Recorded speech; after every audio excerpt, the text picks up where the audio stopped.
Welcome to another episode of the Mindset Talk with myself, Stephen, and Phoebe. today we want to talk about what happens when fear enters our marriages, how it impacts our marriages, and we want to particularly talk about a couple in the Bible that we feel resonates with this particular topic. So come and join us as we embark on this journey.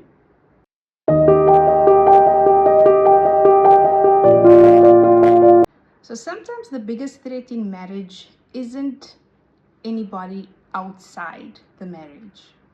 It's sometimes very internal. And our internal fears can be a big threat in our marriages. That's true. Yeah, because we end up protecting ourselves instead of protecting the relationship. When there's decisions to be made, what do they, fight or flight? You protect you first before you protect the person that you are with. Yeah, so fear can definitely make you do strange things. And I think we want to reference Abraham and Sarah's story and talk about what they did a little bit in their marriage, right? Because it's an interesting marriage. We always think about Abraham as the father of faith. Yeah. But what happened when, he needed to continuously trust God, but he couldn't? Fear entered into their hearts. Yeah, I suppose when we think about it, we just hear the account where God speaks to Abraham and gives him an instruction to leave his home. Everything that is known, where he's grown up, the instruction is for him to leave and a promise from God. Yeah. But how did we get there? It started with a relationship that Abraham had with God. And that's not necessarily the same relationship that Sarah had with God. Right. And I don't think we ever think about that. We never really talk about what was Sarah's relationship with God. And we have to remember that between the time that Abram was given the promise to the fulfillment of the promise, it was a good couple of years, 25 years to be exact. So for 25 years, he had to hold on to this promise. But I'm sure in every natural person's mind, there must be a point where you like questioning, is this still going to happen? Yes. So we want to talk a little bit about those vulnerable moments in the 25 years. We're going to be married for 25 years, so it feels very relevant to talk about a 25-year. Yeah. A 25-year journey with God that Abraham was in. Yeah. So what's the story? So it starts with a relationship, and that relationship had a promise, or a promise resulted from it. And with that promise came an instruction. And that instruction is not for a single guy, or not to a single guy. That instruction is to a guy that needs to uproot his entire family. Now I want to know what was going through the family's minds.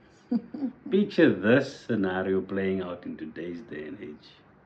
Yeah, if it was me, if I was Sarah in this relationship with Abram, I'd be asking 110 questions before you going to uproot me from my lifestyle and what I know and everything. So wow, he must have had to be very, I don't know, forceful or convincing or something.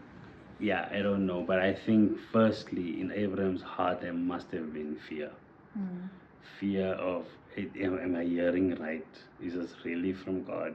God, are you serious? Like picture that, me being Abraham right now, where God says, leave everything, your house, your cars, everything, and take your family and go. Where? There was no where given. There was just go. It was the instruction. So in today's day and age, I'd be like, who's gonna pay the bond? What bond? Where's the bond going to be for, Yeah. So there must have been fear in his heart. There must have been, and I mean, as a man, I think how am I going to convince my wife Mm. that I heard from God? Because my wife is going to be like, I think you must go listen again. I don't think God would want you to leave stability for instability. That's a very interesting thought. Because he was uprooting his whole family into the unknown. Yeah. Into instability. Yeah. And we're not talking about frozen to the unknown. Yeah. So let's delve a little bit more into this. Okay. This journey of Abraham and Sarah is referenced in the book of Genesis chapter 12 and Genesis chapter 20. The promise is a new land, a great nation, and a miraculous son. So God promised Abraham, I'll make you a great nation and I'll give you a son. It eventually happened, but it took forever. But a great land is what was initially promised. Yeah. I think with a story like this, we can expect that there must have been a lot of pressure that was placed in their marriage, right? And I know when there's pressure, fear enters the situation. Yeah. And the story of Abraham and Sarah kind of shows us exactly when fear gripped the heart of Abraham. The father of faith became fearful. You want to tell the story? Yeah, so there was an account where they entered into Egypt. Now, Sarah, according to Abraham, was a beautiful woman. But she was. And so when they entered into Egypt, Abraham said to Sarah, please tell them you are my sister. Because if you tell them you are my wife, they will take you and they will kill me. That's where fear stepped in. And so now fight or flight is exactly what happened here, because now Abraham is trying to preserve himself and putting Sarah in harm's way. We want to judge Abraham at this point. We seriously want to judge him because, like, why would you want me to say I'm your sister? I would be asking 110 questions. I would be like, are you ashamed of me? You know, why would you not want to claim me regardless of what happens? Yep. Are we in this together, or you just here to protect yourself? Yeah. But Sarah did not think like me. Sarah We thank God for Sarah. Sarah probably was like, okay, I don't want to lose my husband. He's probably right, and silently agreed with this plan. And you know, the king was intending to take Sarah as a wife, but was visited by God. So God preserved Sarah.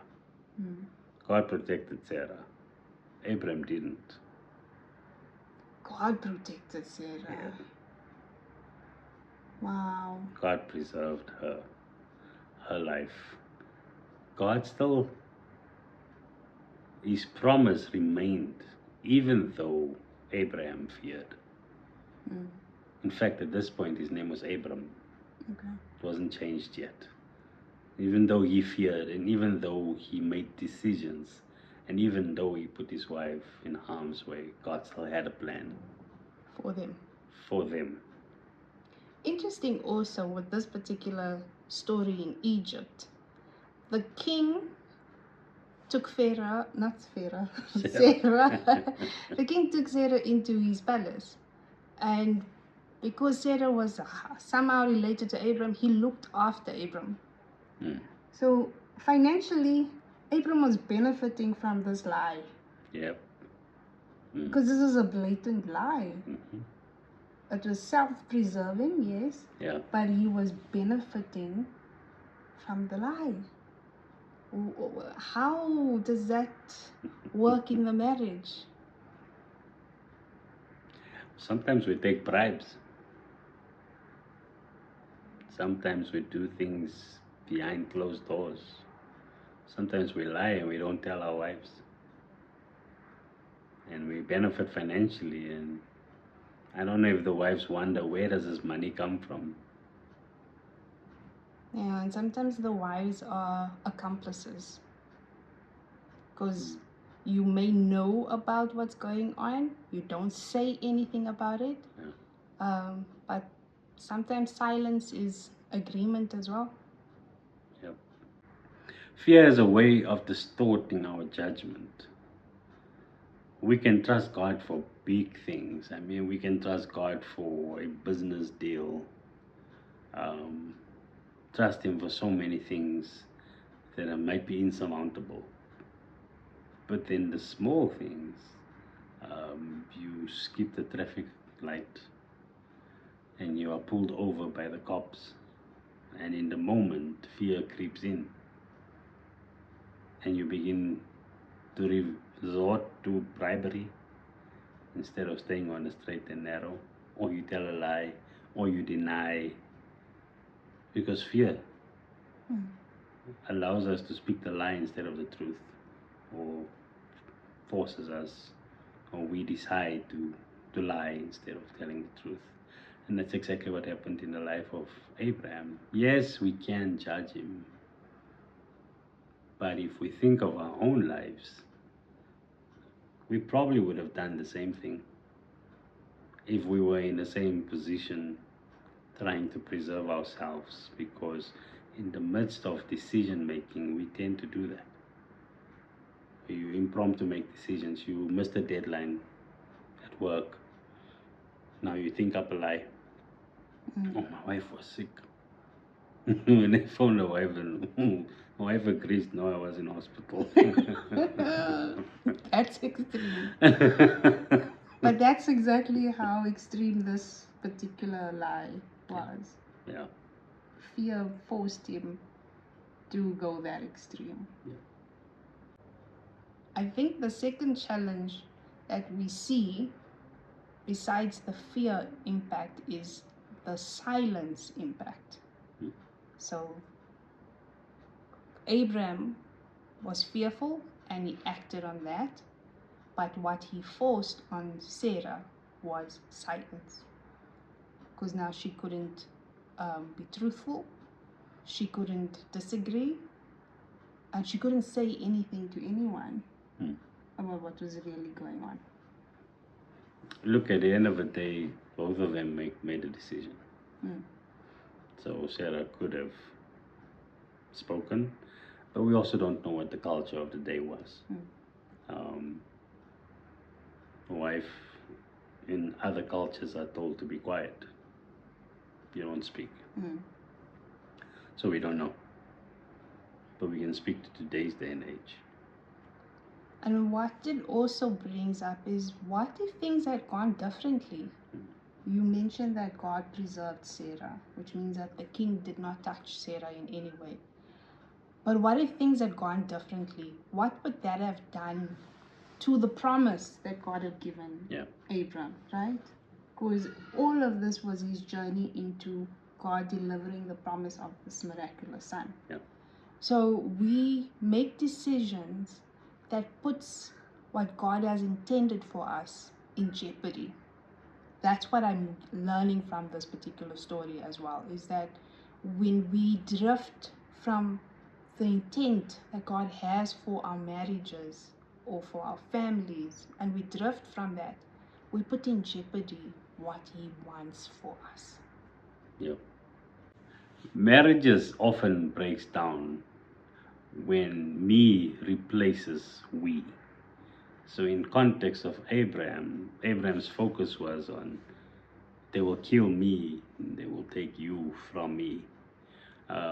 Me sounds a lot like Lucifer that said, I would ascend into heaven. It became about Lucifer and how Lucifer wanted to be greater than God. And so when we try and preserve ourselves, we indirectly saying to God, we don't have confidence in your ability to preserve us, to protect us, to keep your promise. And so that is what happens when we begin to preserve ourselves. And oftentimes when we keep quiet to keep the peace, in the case of Sarah, that also has a negative effect, Because keeping quiet is a decision, a conscious decision that's made, where you can bring correction or can object in order to rectify or avoid the wrong, change the decision, change the route in the direction. But we keep quiet because we want to keep the peace. I think if they had, or if Abram in this case had chosen to go with, how are we going to handle this together? You know, making the marriage stronger requires us to make decisions For as us. we, yes, Yeah. not as me or I think or I want or I believe. We have to stand together with the challenges that comes through, even if we are fearful, but we are stronger together than apart. And those pronouns are pronouns. I, me, are replaced when two become one. I no longer exist. Not me, myself, and I. It's now us. It's we. Partnership. We're in this together. We'll get through this together. We'll succeed together. We fail together. We get up together. And that's what this marriage journey is about. So that was not the only time that there was pressure on the promise, okay, where Abraham made a bad decision to let Sarah claim to be his sister, be forced into the arms of a different man. That was not the only time that the promise was in jeopardy. The second time the promise was in jeopardy was when Sarah decided she was impatient and she wanted to hurry things along and get Abram his promised son. Yep. And then she did something that still boggles my mind to this day. But she gave Abram freedom and liberty to enter another woman. And Abram wasn't lazy. He did not object. No. Would you do that? No, I would not do that. But I struggle with this one. I struggle with it a lot. I don't know what your thoughts are on it. Well, before we go to what Sarah did you know that later on in the journey, Isaac did exactly what Abraham did? The same lie. With the sister. Yes. Yeah, he said And to Rebecca. So the scripture that says, I've said before you, life and death, blessings and cursings, choose life so that both you and your descendants may live. The things that we do has a ripple effect on our offspring.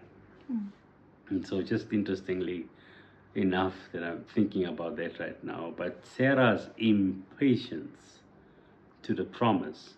You know what Sarah didn't understand, I believe, is that the promise from God lied in her. The promise was to Abraham, but the promise resided in her. She was appointed to carry the promise. And because of disobedience and impatience and everything that she would have done, it delayed it coming to fruition. And so a lot of times we delay our promises From being fulfilled. Because we have want to make a plan. Zama. We want to quickly go, hurry up this process. God has promised me this business deal. And so now I'm going to pay someone to make sure that I land this deal. And then what that creates is conflict on another level. Yeah. Pressure in the marriage on a different level. I don't think that Sarah thought through her little plan very well. I don't think she thought how she'd start to feel when Haggai was really pregnant, was carrying the son, started to mock her. Yeah. She didn't think this plan through, and it created so much pain in her life. And I'm sure the tension in her marriage with Abram was affected too. Yeah. So the impact of Sarah's decision played out for generations to come, where Ishmael was the outcast because Sarah wouldn't accept him, but Ishmael was still Abraham's son. And through God's promise to Abraham, Ishmael was still blessed wherever he went, even though he was outcast. Isaac eventually was born, conceived the promised son. But God is so true to his word that even though we sometimes make decisions, he stays true to his promise. So Abraham's offspring would be blessed. And we see that throughout the world today. Yeah. He's still the father of many nations. Father of many nations. So what do we learn from this couple? One of my favorite portions of scriptures is found in the book of Romans 8, verses 28. And we know that all things work together for the good of them that love God and are called according to his purpose. So we don't focus on fear because according to Timothy chapter 1, 2 Timothy 1 verses 7, God has not given us a spirit of fear, but of power and of love and of sound mind, self-control, self-discipline. Fear pushes us towards making foolish decisions. But we focus on what God has given us. He's given us a spirit of love and of power and of a sound mind. Yeah, I think what it also teaches us in this case is that marriage requires us to be courageous. And it requires us to be courageous together, to stand together, to make decisions together. In the face of the fear, we still have to choose to walk in unity. Because two is better than one. So we don't manufacture God's promises. We wait for him to bring them to pass.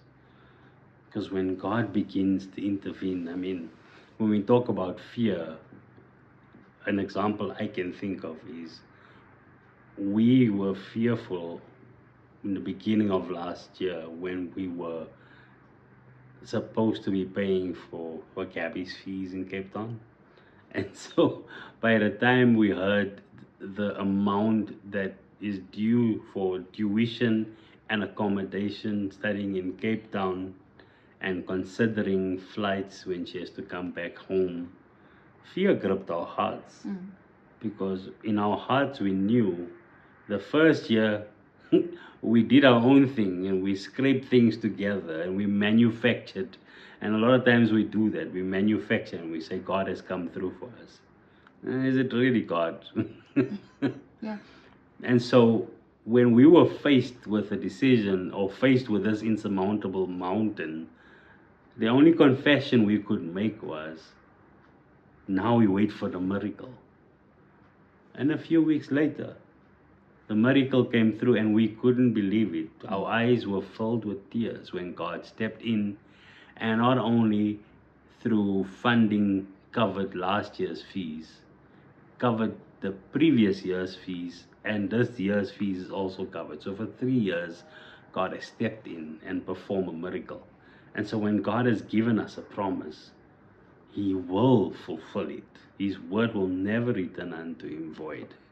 But when we try and manipulate and manufacture this promise, we end up in trouble. I hope that we find those moments of nothingness, of weakness to its core, to start really putting our faith into action. And trying times is supposed to make your marriage stronger. Not divided. Not divided. Because it's supposed to point us to our source. And if we maintain this third cord in our strand, nothing can separate us. What God has brought together, let no man put asunder. So we hope that you've learned a little something from Abraham and Sarah. We certainly have. We don't judge them too harshly. It worked out in the end. But we can learn from the experience and relate it to our stories, our marriage journeys, and see that, it's not some mythical, biblical character. Yeah. It was a real couple that had real decisions that they needed to make, Yes. that had difficulties and challenges because of their decisions. Let's put the spotlight on ourselves and see where it is that we are walking in fear and making bad decisions. Yeah. Where are we not walking together? Where are we keeping quiet on decisions that are being made, where we can correct it? And thirdly, lastly, how are we not trusting God to fulfill the promises He's made to us? And we don't have to wait until we are 100 years old for those promises to come to fruition. We just need to be obedient. Abraham and Sarah delayed this promise through their decision making. And so we can prevent that if we just walk in obedience. If your marriage is going through a difficult time right now and you need to invite God into your conversations as a couple, we've written a 7-day prayer guide where you talk about a subject every single day and get to pray about it together. So you can download it. The link is in our bio, and hopefully it will help you strengthen your communication with each other and your communication with God. Fear says, protect yourself. And faith says, let's stand together. And we must remember the strength of the marriage is not that fear won't step in at some point, but the strength of the marriage is choosing to trust even in the face of fear. And remember, marriage is learned, not mastered.